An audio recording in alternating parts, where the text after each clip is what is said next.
দায়িত্বশীল পরিচয় দিতে পারত। দুর্ভাগ্যবশত সেটি হয়নি, কারণ এর মধ্যেই তৃতীয় পক্ষ ঢুকে গেছে এবং তৃতীয় পক্ষ দ্বন্দ্বকে উস্কে দেওয়া থেকে শুরু করে সংঘাতে অংশগ্রহণের মাধ্যমে আইন শৃঙ্খলা পরিস্থিতিকে বেসামাল করে দিয়েছে।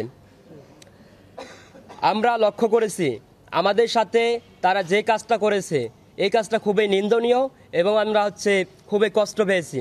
বাট আমরা চেয়েছিলাম একটা সুন্দর এবং শান্তিময় শিক্ষা পরিবেশ, তবে এটা বেশ কয়েকদিন থেকে সম্ভব হয়নি।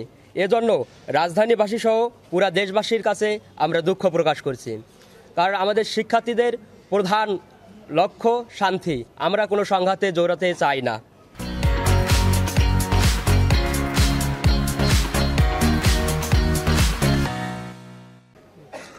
আমরা বিশ্বাস করি কোনো শিক্ষা প্রতিষ্ঠানে প্রবেশ করে অবকাঠামোগত ক্ষয়ক্ষতি, ভাঙচুর, লুটপাট শিক্ষার পরিবেশকে বিনষ্ট করে, আর্থিক লোকসান বৃদ্ধি করে। আমরা চাই শিক্ষা প্রতিষ্ঠানসমূহে নিরিবিলি শিক্ষার পরিবেশ বজায় থাকবে। এজন্য সরকারি শহীদ সোহরাওয়ার্দী কলেজের সাধারণ শিক্ষার্থীদের সহনশীল মনোভাব পরিচয় দেওয়ার জন্য আহ্বান জানাচ্ছি। সবার প্রতি উদাত্ত আহ্বান জানাবো আগামী দিনসমূহে কোনো রকম সংঘর্ষে না জড়ানো। গভীর উদ্বেগের সাথে লক্ষ্য করছি গত কয়েকদিনের ঘটনা প্রবাহে সরকারি শহীদ সোহরাওয়ার্দী কলেজ শিক্ষার্থী পরিচয়ে কিছু তৃতীয় পক্ষ ঢুকেছে এবং সরকারি শহীদ সোহরাওয়ার্দী কলেজের ছেলেপেলেদের উস্কে দিয়েছে। আমরা এমন কর্মকাণ্ডের তীব্র নিন্দা জানাই।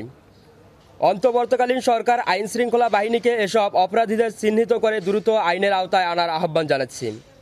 আমরা আইনের প্রতি শ্রদ্ধা রেখে বলতে চাই, যে সমস্ত তৃতীয় পক্ষ সরকারি শহীদ সোহরাওয়ার্দী কলেজ, কবি নজরুল সরকারি কলেজ এবং ডাক্তার মাহবুবুর রহমান মোল্লা কলেজ, এই 3 কলেজের মধ্যে যারা বিশৃঙ্খলা তৈরি করেছে তাদেরকে প্রশাসন চিহ্নিত করে আইনের আওতায় আনবে।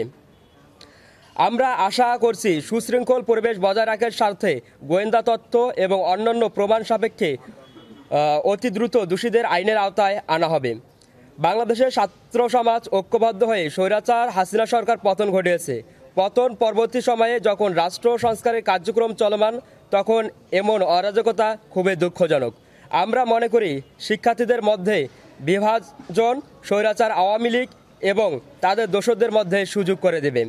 ছাত্র সমাজের মধ্যে বিভাজন কোনোভাবেই কাম্য নয়। সবাইকে ঐক্য হয়ে দেশের সংকট মোকাবেলার আহ্বান জানাই এবং সকল প্রকার বিশৃঙ্খলা ও সংঘাত এড়িয়ে চলার জন্য আহ্বান জানাবো।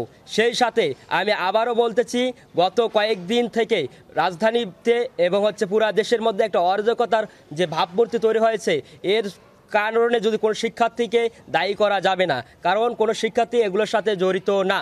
3 কলেজের মধ্যেই তৃতীয় পক্ষ ঢুকে শিক্ষার্থীদের উস্কে দিয়ে এই বিশৃঙ্খলা তৈরি করেছে।